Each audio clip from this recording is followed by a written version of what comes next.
ಬರೀ 10 ನಿಮಿಷದಲ್ಲಿ ಸೂಪರ್ ಫಾಸ್ಟಾಗಿ ಗರಿ ಗರಿ ಅನ್ನುವಂಥ ರುಚಿಯಾದ ಟೊಮೆಟೊ ಹಣ್ಣಿನ ದೋಸೆಯನ್ನು ತುಂಬಾ ಸುಲಭವಾಗಿ ಹೇಗೆ ಮಾಡ್ಬೋದು ಅನ್ನೋದನ್ನು ನಾನು ಇವತ್ತಿನ ವಿಡಿಯೋದಲ್ಲಿ ಹೇಳ್ಕೊಡ್ತಾ ಇದ್ದೇನೆ. ನೋಡಿ ಒಂದ್ಸರಿ ಟ್ರೈ ಮಾಡಿ. ಸರಿ, ಹಾಗಾದರೆ ಈ ವಿಶೇಷವಾಗಿರುವಂಥ ರೆಸಿಪಿನ ಹೇಗೆ ಮಾಡೋದು ಅನ್ನೋದನ್ನು ನೋಡ್ಕೊಂಬರೋಣ. ಟೊಮೆಟೊ ಹಣ್ಣಿನ ಗರಿ ದೋಸೆ ಮಾಡಲಿಕ್ಕೆ ನಾನು 3 ಹಣ್ಣಾಗಿರುವಂಥ ಟೊಮೆಟೊ ಹಣ್ಣನ್ನು ತಗೊಂಡಿದ್ದೇನೆ.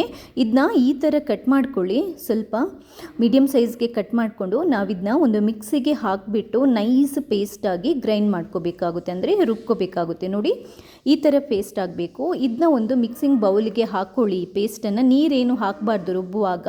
ಇವಾಗ 1 ಕಪ್ಪಷ್ಟು ಸೂಜಿ ರವೆ, 1 ಕಪ್ಪಷ್ಟು ಅಕ್ಕಿ ಹಿಟ್ಟು, ಅರ್ಧ ಕಪ್ಪಷ್ಟು ಗೋಧಿ ಹಿಟ್ಟು, 1 ಕಪ್ಪಷ್ಟು ನೀರು. ನೀವು ಯಾವ ಕಪ್ಪಲ್ಲಿ ರವೆ ತಗೊಂಡಿದ್ದೀರೋ ಅದೇ ಕಪ್ಪಲ್ಲಿ 1 ಕಪ್ಪಷ್ಟು ನೀರನ್ನು ಹಾಕಿ ಫಸ್ಟ್ ನಾವು ಇದನ್ನ ನೀಟಾಗಿ ಮಿಕ್ಸ್ ಮಾಡ್ಕೋಬೇಕು. ತುಂಬಾ ನೈಸಾಗಿ ಮಿಕ್ಸ್ ಮಾಡ್ಕೋಬೇಕು. ನೋಡಿ, ಈ ಹದಕ್ಕೆ ತುಂಬಾ ಚೆನ್ನಾಗಿ ಮಿಕ್ಸ್ ಮಾಡ್ಕೋಬೇಕು. ಮೆತ್ತಗಾಗುತ್ತೆ ರವೆ ಎಲ್ಲ. ಆವಾಗ ನೋಡಿ ಈ ಥರ ಬರುತ್ತೆ ಹಿಟ್ಟು. ಇಷ್ಟು ನೈಸಾಗಿ ಈ ಥರ ಹಿಟ್ಟು ರೆಡಿ ಆಗಬೇಕು. ರವೆ ಮೆತ್ತಗಾಗಬೇಕು.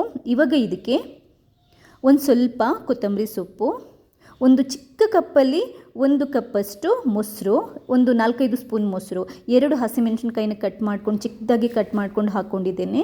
ಸ್ವಲ್ಪ ಕಾಯಿ ತುರಿ, 1 ಈರುಳ್ಳಿನ ಸಣ್ಣದಾಗಿ ಹಚ್ಕೊಂಡು ಹಾಕ್ಕೊಂಡಿದ್ದೇನೆ, 1 ಟೇಬಲ್ ಸ್ಪೂನಷ್ಟು ಖಾರ ಪುಡಿ, ಅರ್ಧ ಟೇಬಲ್ ಸ್ಪೂನಷ್ಟು ಗರಂ ಮಸಾಲ ಪುಡಿ, 3/4 ಟೇಬಲ್ ಸ್ಪೂನಷ್ಟು ಉಪ್ಪು, 1 ಟೇಬಲ್ ಸ್ಪೂನಷ್ಟು ಜೀರಿಗೆ.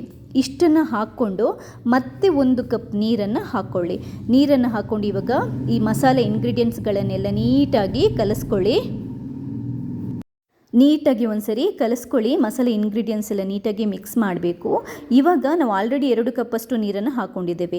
ಮತ್ತೆ 2 ಕಪ್ಪಷ್ಟು ನೀರನ್ನು ಹಾಕ್ಕೋಬೇಕು. ಟೋಟಲ್ ಆಗಿ 4 ಕಪ್ ನೀರಾಯಿತು. ನೀಟಾಗಿ ಮಿಕ್ಸ್ ಮಾಡ್ಕೊಳ್ಳಿ. ಆ್ಯಕ್ಚುಲಿ ಈ ದೋಸೆ ಹಿಟ್ಟಿದೆಯಲ್ವ ತುಂಬ ತೆಳ್ಳಗೇನೆ ಆಗಬೇಕು. ನಮಗೆ ಚೆಲ್ಕೊಂಡು ದೋಸೆ ಹುಯ್ಯೋದಕ್ಕೆ ಸರಿ ಬರಬೇಕು. ಇದನ್ನ ಒಂದು 5 ನಿಮಿಷ ಸಾಕು, ಬಿಟ್ಬಿಡಿ, ಜಾಸ್ತಿ ಹೊತ್ತು ಬೇಡ. 5 ನಿಮಿಷ ಆದ ನಂತರ ಮತ್ತೊಂದು ಸರಿ ಚೆಕ್ ಮಾಡ್ಕೊಳ್ಳಿ. ಹಿಟ್ಟು ಇನ್ನೊಂದು ಚೂರು ದಪ್ಪ ಆಗಿರುತ್ತೆ. ಮತ್ತೆ ಒಂದು ಅರ್ಧದಿಂದ 1 ಕಪ್ಪಷ್ಟು ನೀರನ್ನು ಹಾಕೋಬಹುದು. ಹಿಟ್ಟು ಯಾವಾಗಲೂ ತೆಳ್ಳಗೆ ಬರಬೇಕು. ರವೆ ಹಾಕಿರೋದ್ರಿಂದ ಇದು ದಪ್ಪ ಆಗ್ತಾ ಹೋಗುತ್ತೆ ಹಿಟ್ಟು. ಓಕೆ, ಇವಾಗ ಈ ಹಿಟ್ಟು ಈ ಹದಕ್ಕೆ ಪರ್ಫೆಕ್ಟಾಗಿ ರೆಡಿ ಆದ ನಂತರ ತವನ ಸ್ಟವ್ ಮೇಲೆ ಇಟ್ಬಿಟ್ಟು ಬಿಸಿ ಮಾಡ್ಕೊಳ್ಳಿ. ಸ್ವಲ್ಪ ಆಯಿಲನ್ನು ಹಾಕಿಬಿಟ್ಟು ಅದನ್ನ ಒಂದು ಬಟ್ಟೆಯಿಂದ ಅಥವಾ ಟಿಶ್ಯೂ ಪೇಪರಿಂದ ಈ ಥರ ಒರೆಸ್ಕೊಳ್ಳಿ. ಅದಾದ ನಂತರ ದೋಸೆನ ಈ ಥರ ಹಾಕೋಬೇಕು. ನೋಡಿ, ಚೆಲ್ಕೊಂಡು ಹಾಕಬೇಕು. ಇಷ್ಟು ತೆಳ್ಳಗೆ ನಾವು ದೋಸೆನ ಹಾಕೋಬೇಕು. ಗ್ಯಾಪ್ ಇದ್ದರೆ ಫಿಲ್ ಮಾಡ್ಕೊಳ್ಳಿ. ಮುಚ್ಚಿಟ್ಬಿಟ್ಟು ಸ್ವಲ್ಪ ಹೊತ್ತು ಕಾಯಲಿಕ್ಕೆ ಬೇಡಿ. ಒಂದು ಸ್ವಲ್ಪ ಹೊತ್ತು ಕಾದ ನಂತರ ಇವಾಗ ಮುಚ್ಚಳ ತೆಗೆದ್ಬಿಟ್ಟು ಚೂರು ಎಣ್ಣೆ ಪಸೆ ಮೇಲ್ಗಡೆ ಸವರ್ಕೋಬೋದು. ಈ ಥರ ಸ್ಪೂನಲ್ಲಿ ಅಥವಾ ಯಾವುದಾದ್ರೂ ಬ್ರಷಲ್ಲಿ ಈ ಥರ ಸವರ್ಕೊಳ್ಳಿ. ಈ ದೋಸೆ ಇದೆಯಲ್ವ ನೀಟಾಗಿ ಕಾಯಬೇಕು. ತುಂಬ ಕ್ರಿಸ್ಪಿಯಾಗಿ ಬರಬೇಕು, ಮೆತ್ತಗಲ್ಲ. ತುಂಬಾ ಕ್ರಿಸ್ಪಿಯಾಗಿ ಬಂದಷ್ಟು ಇದು ಚೆನ್ನಾಗಿರುತ್ತೆ. ಮೀಡಿಯಮ್ ಫ್ಲೇಮ್ ಇಟ್ಕೊಂಡು ದೋಸೆ ಕಾಯಿಸೋದು. ಹೈ ಫ್ಲೇಮ್ ಏನು ಬೇಡ. ಹೈ ಫ್ಲೇಮ್ ಇಟ್ಟರೆ ಕರಟುತ್ತೆ. ನೋಡಿ, ಎಷ್ಟು ತೆಳ್ಳಗಿನ ಪೇಪರ್ ಥರ ಮಾಡಿರುವಂತಹ ಟೊಮೆಟೊ ಹಣ್ಣಿನ ದೋಸೆ ರೆಡಿಯಾಗಿದೆ. ಎಷ್ಟು ಕ್ರಿಸ್ಪಿಯಾಗಿ ಬಂದಿದೆ ನೋಡಿ. ನಿಮಗೆ ಈ ಟೆಕ್ಸ್ಚರ್ ಇದೆಲ್ಲ ನೋಡಿದರೆ ಗೊತ್ತಾಗುತ್ತೆ. ಕ್ರಿಸ್ಪಿಯಾಗಿ ಬಂದಿದೆ, ಪರ್ಫೆಕ್ಟಾಗಿ ಈ ದೋಸೆ ಬಂದಿದೆ. ಯಾರು ಬೇಕಾದರೂ ಈಸಿಯಾಗಿ ಟ್ರೈ ಮಾಡ್ಬೋದು. ನೀವು 1 ಕಪ್ ರವೆ ಮೆಷರ್ಮೆಂಟ್ ತಗೊಳ್ಳೋದಿದ್ದರೆ ಎಕ್ಸಾಕ್ಟಾಗಿ ನಾನು ಹೇಳಿದ ಇಂಗ್ರೀಡಿಯೆಂಟ್ಸ್ ಮತ್ತು ಒಂದು 5 ಕಪ್ಪಷ್ಟು ನೀರು ಬೇಕಾಗುತ್ತೆ ಹಿಟ್ಟು ಕಲಿಸ್ಕೊಳ್ಳೋದಕ್ಕೆ.